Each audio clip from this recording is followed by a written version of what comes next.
আসসালামু আলাইকুম প্রোগ্রামার। আজকের এই ভিডিওতে আমরা কোড ব্লকস MinGW সহ উইন্ডোজে ইনস্টল করব। কেন আমাদের MinGW প্রয়োজন? MinGW সি এবং C plus plus code compile করার জন্য প্রয়োজন। আমি আপনাদের সাথে আছি মোহাম্মদ ইয়াসিন শেখ। তাহলে চলুন শুরু করা যাক। প্রথমে আমাদের কোড ব্লকস ডাউনলোড করা লাগবে। এর জন্য আমরা সার্চে গিয়ে লিখব কোড ব্লকস ডাউনলোড। সার্চ রেজাল্টের প্রথমে আমাদের কোড ব্লকসের অফিসিয়াল ওয়েবসাইটটি চলে আসছে। আমরা এখন এই অফিসিয়াল ওয়েবসাইটের ভিতরে ঢুকবো। আমরা যদি এখন বাম দিকে নেভিগেশন বাটনগুলো খেয়াল করি তাহলে একটা ডাউনলোড বাটন দেখতে পাবো এবং এখানে আমরা ক্লিক করব। এখানে আমাদের কতগুলো ডাউনলোড অপশন শো করবে। এখান থেকে আমরা ডাউনলোড দ্য বাইনারি রিলিজ এই অপশনটা সিলেক্ট করব। কেন আমাদের বাইনারি রিলিজ প্রয়োজন? কারণ এটা আমাদের গিনু জিসিসি কম্পাইলার প্রোভাইড করে থাকে, যেটা আমরা MinGW বলেছিলাম যে সি এবং C plus plus code compile করার জন্য প্রয়োজন হয়। অর্থাৎ সবচেয়ে সহজ এটা হচ্ছে আমরা যখন বাইনারি রিলিজটাকে ইনস্টল করব, এটা আমাদের পুরো একটা এনভায়রনমেন্ট সেটআপ করে দেবে, যেখানে আমরা শুধুমাত্র কোড লিখব এবং রান করব এবং এতেই হয়ে যাবে, আমাদের বাড়তি কোনো ঝামেলা পোহাতে হবে না। আমরা যখন বাইনারি রিলিজে ক্লিক করব তখন আমাদের কতগুলো অপশন চলে আসবে। আমরা যদি একটু স্ক্রল ডাউন করি আমরা দেখতে পাবো যে মাইক্রোসফট উইন্ডোজ 64 বিট ডিফল্ট। মোটামুটি আমরা সবাই 64 বিট ইউজ করতেছি এবং এটা ধরেই নেওয়া যায়। আমরা এইখান থেকে ডাউনলোড ফ্রমে যদি একটু খেয়াল করি এবং ফাইলের নেমটাকে খেয়াল করি, আমরা কখনোই প্রথম যে অপশনটা আছে যে setup.exe এটা সিলেক্ট করব না, কারণ এটা আমাদের MinGW প্রোভাইড করে না। আমরা যদি এখানে চতুর্থ অপশনটা দেখি, এখানে লেখা আছে যে MinGW setup.exe, আমরা এই ফাইলটাকে ডাউনলোড করব। এর জন্য কি করব, এখানে যে sourceforge.net লেখা আছে এখানে ক্লিক করব এবং 5 সেকেন্ডের মাঝে এই প্রোগ্রেসটা শেষে এটা ডাউনলোড শুরু হয়ে যাবে। আপনাদের যদি পপআপ ডায়ালগ চলে আসে যে ফাইলটা কোথায় সেভ করব, তাহলে আপনাদের ডাউনলোড ফোল্ডার বা যেকোনো একটা ফোল্ডারে রেখে সেভ দিতে পারেন এবং এটা ডাউনলোড শুরু হয়ে যাবে। আপনি যদি দেখতে পান যে কোড ব্লকসের অফিসিয়াল ওয়েবসাইটটা ডাউন আছে তাহলে কি করবেন? আপনি সার্চ বারে লিখবেন code blocks binary release download এবং এইখানে যখন আপনি সার্চগুলো ফিল্টার করবেন তখন এক জায়গায় দেখতে পাবেন যে সোর্সফোর্জ এর যে সাইটটা আছে এটা দেওয়া আছে। তখন এখান থেকে আপনি কোড ব্লকসের বাইনারি রিলিজটাকে ডাউনলোড করতে পারেন। ডাউনলোড শেষ হওয়ার পরে আমরা আমাদের যে ফোল্ডারে ডাউনলোড হয়েছে সেই ফোল্ডারটাকে ওপেন করতে পারি। আমরা এখন ব্রাউজারটাকে ক্লোজ করে দিতে পারি। এখন আমাদের ইনস্টলের পালা। আমাদের যে MinGW.exe ফাইলটা আছে সেটার উপরে মাউসের কার্সারটা রেখে মাউসের রাইট অপশনে ক্লিক করব। এখান থেকে আমরা রান অ্যাজ অ্যাডমিনিস্ট্রেটর এই অপশনে ক্লিক করব। ক্লিক করার সাথে সাথে দেখতে পাবো আমাদের একটা ডায়ালগ চলে আসবে এবং এখানে আমরা ইয়েস ক্লিক করব।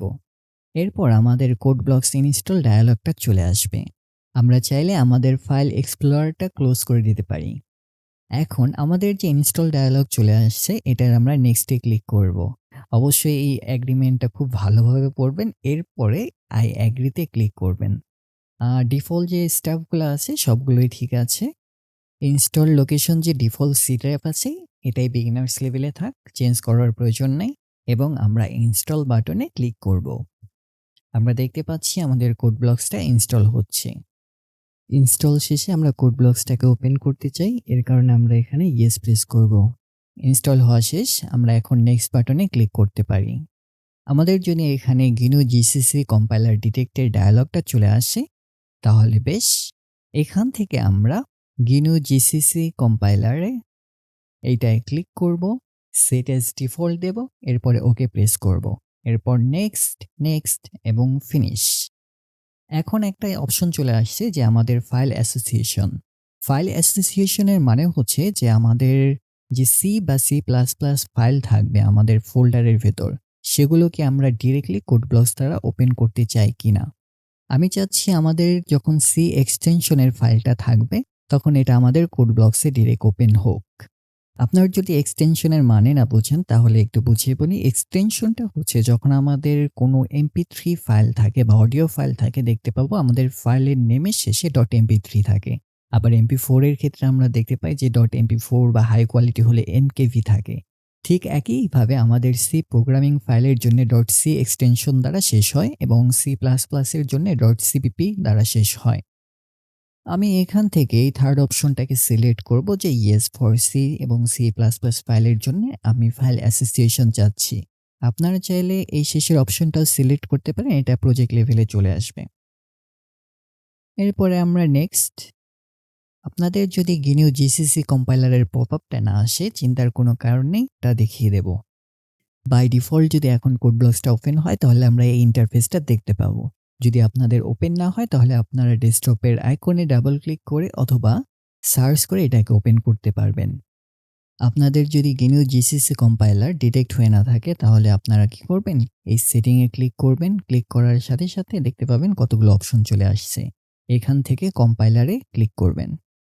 এখানে আমাদের গ্লোবাল কম্পাইলার সেটিংটা চলে আসবে। সিলেক্টেড কম্পাইলার, এইখানে যে ড্রপ ডাউন আছে এখান থেকে GNU GCC কম্পাইলারটা খুঁজে বের করে ওটাকে সিলেক্ট করবেন। এরপরে সেট অ্যাজ ডিফল্ট দেব। একটা ডায়ালগ চলে আসবে যে GNU GCC কম্পাইলার নিউ প্রজেক্টের জন্য ডিফল্টভাবে সিলেক্ট হবে। এখানে আমরা ওকে প্রেস করব। এরপরে ওকে প্রেস করব। তাহলে চলুন এখন একটা প্রজেক্ট ক্রিয়েট করা যাক। প্রজেক্ট ক্রিয়েট করার জন্য আমরা একদম বাম দিকের উপরে চলে যাব। এখানে যে ফাইল লেখা আছে এখানে ক্লিক করব। এর উপরে যখন আমরা মাউস হভার করব তখন দেখতে পাবো আমাদের কতগুলো অপশন চলে আসছে। যেহেতু আমরা এখন প্রজেক্ট ক্রিয়েট করব এর জন্য এখানে যে প্রজেক্ট লেখাটা আছে এটার উপর একটা ক্লিক করব। আমাদের প্রজেক্ট টেমপ্লেটের ডায়ালগটা চলে আসছে। এখন আমরা এখানে অনেকগুলো ক্যাটাগরিজ বা অনেক ধরনের আইকন দেখতে পাচ্ছি। যেহেতু আমরা প্রথমেই শুরু করতেছি, আমরা সিম্পল সি প্রোগ্রামের ফাইলগুলো ক্রিয়েট করব। জাস্ট হ্যালো ওয়ার্ল্ড বা কিছু ইনপুট আউটপুট এসব নিয়ে প্র্যাকটিস করব। এর কারণে কি করব, আমরা কনসোল অ্যাপ্লিকেশন সিলেক্ট করব। এরপরে আমরা গোতে ক্লিক করব। প্রথম কয়েকটা সেমিস্টার এবং আমাদের এই সিরিজে আমরা যেহেতু সবসময় কনসোল অ্যাপ্লিকেশনই তৈরি করব, এর কারণে আমরা স্কিপ দিস পেজ নেক্সট টাইমে চেক দেব, কারণ আমরা সবসময় কনসোল অ্যাপ্লিকেশনই প্র্যাকটিস করব। এরপর আমরা নেক্সটে ক্লিক করব। এখন আমাদের ল্যাঙ্গুয়েজটা সিলেক্ট করার পালা। যেহেতু আমরা সি নিয়ে শুরু করতেছি, আমরা সি সিলেক্ট করব। এরপরে নেক্সটে ক্লিক করব। প্রজেক্টের একটা টাইটেল দেওয়া লাগবে, আমরা দিতে পারি হ্যালো ওয়ার্ল্ড। এই প্রজেক্টটা আমরা কোথায় রাখতে চাই সেটা সিলেক্ট করার জন্য আমরা এই তিনটা ডটে ক্লিক করব। আমাদের ফাইল এক্সপ্লোরার চলে আসবে। আমি চাচ্ছি যে আমার কোডগুলো আমি ডকুমেন্টসের ভেতরে রাখবো। এর জন্য আমি ডকুমেন্টসে ঢুকলাম এবং নতুন একটা ফোল্ডার ক্রিয়েট করতে পারি যে সি এর কোড করব, মানে C_কোড কোড লিখে একটা ফোল্ডার ক্রিয়েট করলাম এবং এখানে আমরা সিলেক্ট ফোল্ডারে ক্লিক করব। যখন আমাদের এরকম চলে আসছে তখন দেখব যে এটা আমাদের ক্লোজ হয়ে গেছে এবং আমরা এখানে আমাদের টোটাল যে পাথটা দেখতে পাচ্ছি যে আমার ডকুমেন্টসের সি কোডের ভেতরে এটা আছে। এখন বাদবাকি যা আছে এগুলো ডিফল্টভাবেই থাকতে পারে। এরপরে আমরা নেক্সটে ক্লিক করব। দেখতে পাচ্ছি যে আমাদের GNU GCC কম্পাইলার সিলেক্ট হয়ে গেছে, ডিবাগ এসব থাক, সমস্যা নেই, এবং আমরা ফিনিশে ক্লিক করব। আমরা যদি রাইট সাইডে খেয়াল করি যে ম্যানেজমেন্ট একটা সেকশন আছে এবং সেখানে 4টা অপশন আছে, কিন্তু আমরা প্রজেক্টসে ট্যাবে আছি এবং এখানেই থাকবো। যদি না থাকে তাহলে প্রজেক্টসে ক্লিক করবেন। ক্লিক করার সাথে সাথে দেখতে পাবেন যে এখানে একটা ওয়ার্ক স্পেস আছে। এরপরে আমাদের যে প্রজেক্ট নেম হ্যালো ওয়ার্ল্ড সেটা আছে। এরপরে দেখাচ্ছে যে সোর্স নামে একটা ফোল্ডার আছে। এখানে যে প্লাস আইকনটা আছে এটায় ক্লিক করলে এটা এক্সপ্যান্ড হচ্ছে। চাইলে আপনারা এই সোর্সে ডাবল ক্লিকও করতে পারেন, এটা এক্সপ্যান্ড হবে। এবং এর ভিতর আমাদের main.c ফাইলটা আছে। main.c-তে আমরা যখন ডাবল ক্লিক করব আমরা দেখতে পাচ্ছি যে আমাদের main.c এর যে ডিফল্ট প্রোগ্রামটা থাকে হ্যালো ওয়ার্ল্ড সেটা চলে আসছে। তাহলে চলুন দেখে নেওয়া যাক কিভাবে আমরা এই প্রোগ্রামটাকে রান করতে পারি। রান করার জন্য আমাদের হাতে 3টা অপশন আছে। এর প্রথমটা হচ্ছে আমরা যখন এই উপরের আইকনগুলো খেয়াল করব, এখানে অনেকগুলো আইকন আছে যা আমাদের এতগুলো আপাতত প্রয়োজন নেই। আমরা যখন ইয়েলো গিয়ার আইকনে হভার করতেছি দেখা যাচ্ছে যে এই প্রজেক্টটা বিল্ড হবে। এরপরে যে বাটনটা দেখতে পাচ্ছি হভার করার সাথে সাথে রান লেখা আসছে, অর্থাৎ এটার মাধ্যমে আমাদের যে ফাইলটা আছে বা প্রজেক্টটা আছে সেটা রান হবে। এবং লাস্টের অপশনটা আছে বিল্ড অ্যান্ড রান।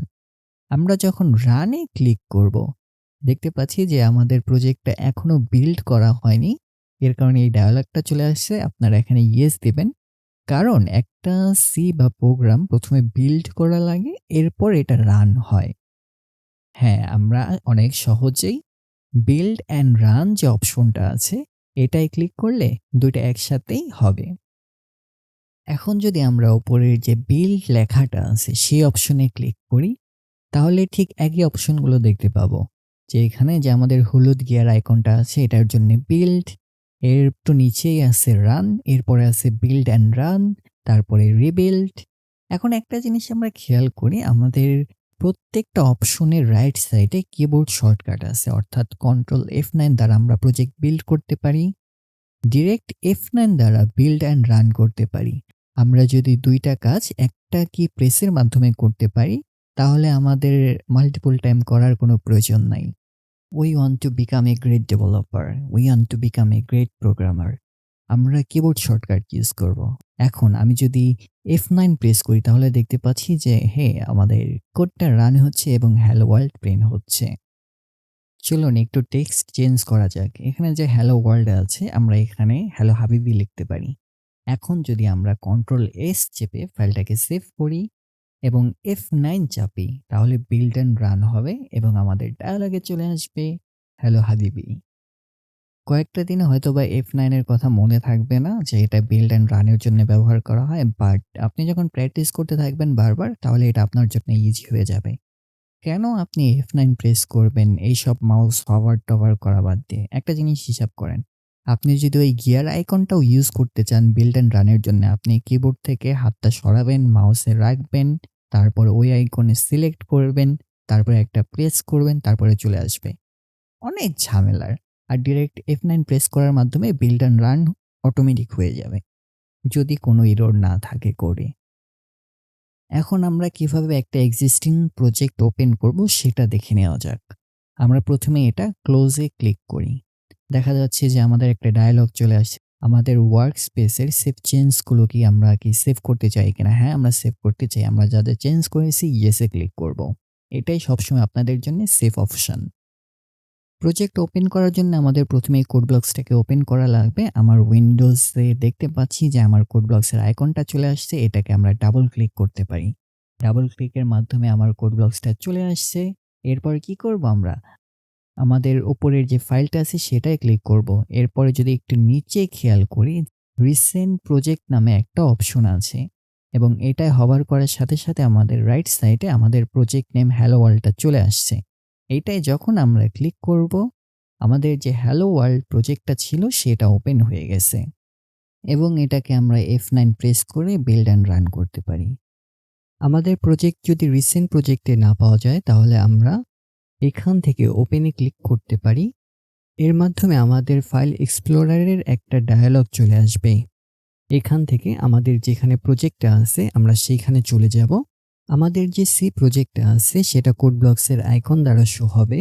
এটা সিলেক্ট করে ওপেন করতে পারি, আবার চাইলে সি ফাইলও সিলেক্ট করে ওপেনে ক্লিক করতে পারি। এভাবে আমাদের প্রজেক্টটা ওপেন হবে।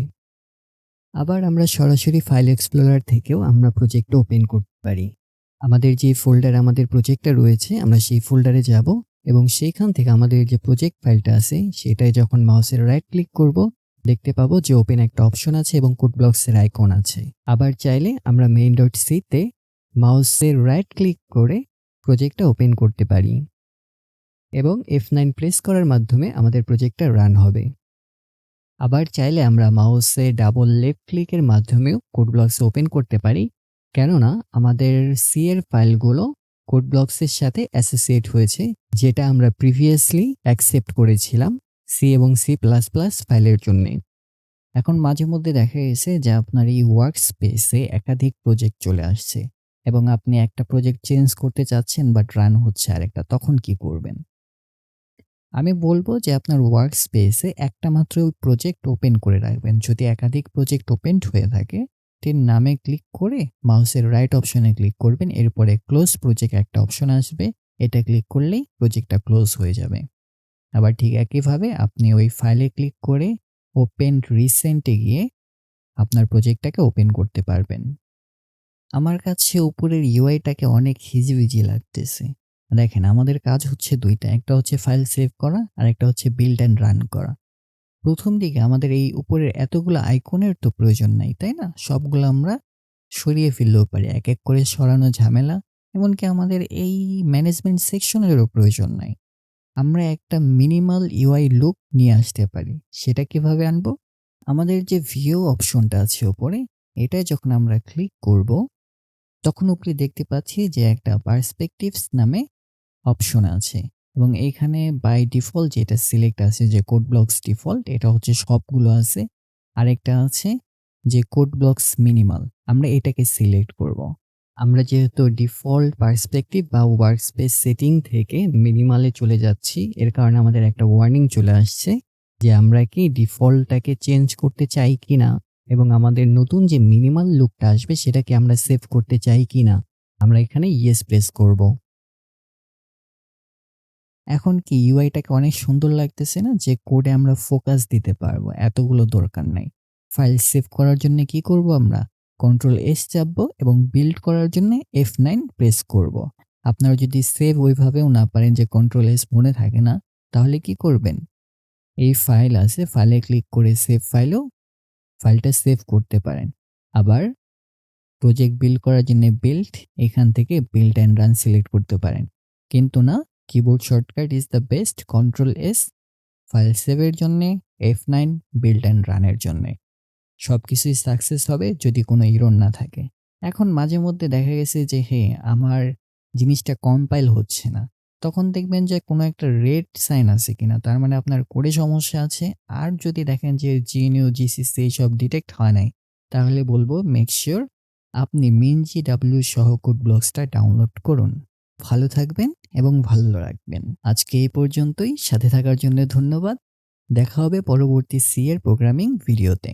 পরবর্তী ভিডিওগুলো নোটিফিকেশনের জন্য কি করতে হবে? নোটিফিকেশন আইকনটা অন করে রাখতে পারেন। আর যদি দেখেন যে আইকন নাই, তার মানে প্রথমে সাবস্ক্রাইব করা লাগবে, এরপর নোটিফিকেশন আইকনটাকে চেক করা লাগবে।